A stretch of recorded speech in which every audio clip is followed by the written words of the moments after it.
جالہو نے انسانوں کے اندر ایک ظاہری نظام جاری فرمایا جو ہمیں نظر آتا ہے. مثلا کوئی بادشاہ ہے، کوئی گدھا ہے، کوئی امیر ہے، کوئی فقیر ہے، کوئی بیمار ہے، کوئی تندرست، کوئی ظالم ہے، کوئی مظلوم ہے.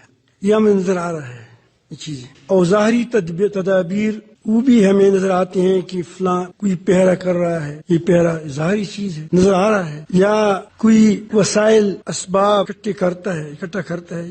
یہ ساری تدابیر وغیرہ یہ ظاہری چیزیں. ایک ہے اللہ تعالی کی باطنی نظام،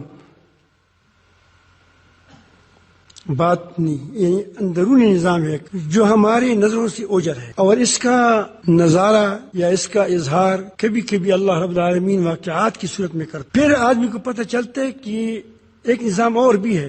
دیکھو ایک آدمی ظاہری طور پر کہتے ہیں کہ میں ایسا کروں گا تو میں اتنا اونچا ہو جاؤں گا، میں اتنا دنیا میں مقبول ہو جاؤں گا، یہ ہوگا. یہ ایک اس کا ظاہری ترتیب. اب اللہ رب العالمین جل جلالہ نظام کیا ہے وہ ایک باطنی نظام ہے. اللہ تعالیٰ اگر اس کو اس نظام میں پنسانا چاہتا ہے جو اس نے خود بنایا ہے تو اس کی بھی ایک صورت ہوتی ہے. اگر وہ اس میں اخلاص ہے اور اس کو آگے ترقی دیتا ہے، اس کی بھی ایک اللہ پاک کے یہاں قانون نظام ہے، وہ ہماری آنکھ سے اجل ہے. میں آپ کو ایک دو واقعات بیان کرنا چاہتا ہوں. یہ اس لیے بیان کرتا ہوں کہ تقریباً اس طرح واقعات تقریباً ہر ایک آدمی کے ساتھ پیش آئے ہوں گے، لیکن آدمی خیال نہیں کرتا. کتنے بار تم نے موت کے منہ میں چلے گئے لیکن اللہ تعالیٰ نے تم بچایا ہے. آپ نے زندگی میں ایسے بہت سے تجربے کیے ہوں. وہ کیسے تم بچ گئے؟ یہ سوال تھا. سمجھ آئی بات؟ وہ کیسے بچ گئے؟ بظاہر کوئی اسباب نہیں ہوں گے، لیکن اللہ تعالیٰ جل جلالہ نے ایک ایسی ترتیب بنائی کہ آپ بچ گئے. میں نے اسی لیے اکرام الحق صاحب کا پوچھا کہ وہ آئے تھے. میرا خیال تھا کہ اس کے سامنے میں بات کروں گا. مجھے اچھا لگتا ہے کہ وہاں ہر واقعے پر گواہ ہو. یہ ہماری ترتیب ہے. تو کسی واقعے پر کوئی نہ کوئی گواہ ضرور موجود ہوتا، کیونکہ واقعہ تو اس کے پاس اس کے سامنے آیا ہوتا ہے. پہلے یہاں دیکھو، یہاں ایک کنواں ہے آپ کے یہاں درمیان میں. اب دیکھو یہاں تقریباً اس مجمع کے درمیان ہی ہوگا. اس وقت آپ کی گاڑیاں یہاں تک آتی، یاد ہے؟ یہ جگہ کچی تھی، یہ ساری جگہ کچی تھی. اور یہ برانڈا بنا تھا یا نہیں بنا وہ تو مجھے خیال نہیں آیا، لیکن وہ اکرام الحق صاحب کو پتا ہوگا، شاید تھا اس وقت. لیکن ہم اعتکاف میں بہت کم چیز جگہوں کو داخل کر دیا تھا. نہ وہ مسجد کو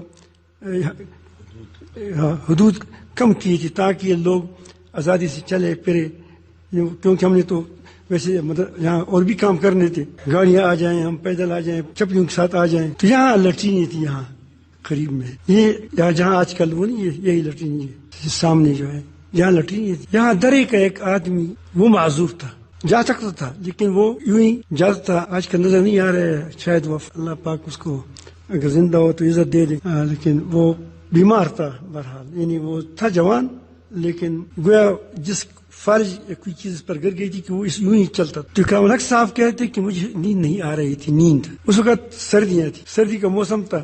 تو یہاں کچھ لوگ ہوتے تھے 50 60 70 یہاں وہ اعتکاف میں. تو فرماتے ہیں، وہ کہتے ہیں کہ یہاں اسی جگہ وہ برانڈا بنانا ٹھیک تھا. وہ برانڈے میں دو بہت ہی سفید پوش آدمی، جو رات کے اندر اس کی سفید کا لباس ہمیں صاف صاف نظر آتا تھا.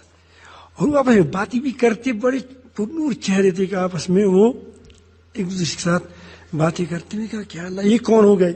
تو اس اثنا میں وہ آدمی اٹھا، وہ جو معذور تھا. تو میرا خیال تھا کہ جب وضو کرے وہاں فارغ ہو جائے گا تو کہیں گر نہ جائے. یہاں کنواں کے قریب ہے، کوئی پر چیزیں تھی ادھر ادھر سے بار بار لگا تھا. لیکن پھر میں اس کی مدد کروں تو کہتے کہ میں یہاں برانڈے میں ان آدمیوں سے بھی ڈرتا تھا کہ وہ کیسے لوگ ہیں. خود کہتے ہیں کہ میں بڑا ڈرتا تھا. لیکن یہاں وہ آدمی گیا تھا، میں نے کہا کہ چلو اس کی، وہ بڑا مخلص آدمی ہے، ساتھی ہے ہمارا. تو کہتے ہیں کہ وہاں سے وہاں کر وہ کوئی ایک ساتھی گر گیا، یعنی وہ قریب ہی گر گیا. تو میں نے آدمی کو نہیں دیکھا، لیکن آدمیوں نے اس کو اٹھا کر یہاں رکھا تھا اور اس کو یوں ہی کیا وہ دباتے تھے. تو جب میں وہ کہتے کہ میں جلدی اس لحاظ کا اندر چپ گیا. اب یہ کون تھے؟ سمجھ آئی بات؟ اب اس کی مدد اللہ تعالیٰ نے کیسی کی اس آدمی کی؟ اب اس کو تو نظر آیا کتنے لوگ ایسے لوگوں کے اللہ پاک مدد آ جاتی ہے اور وہ نظر نہیں آتی. مجھے کبھی کبھی کوئی کہتا ہے کہ یہ کرو وہ کرو میں کہتا ہوں کہ بس اتنا کرو جتنا حد تک ہمیں کیا ہے اجازت ہے.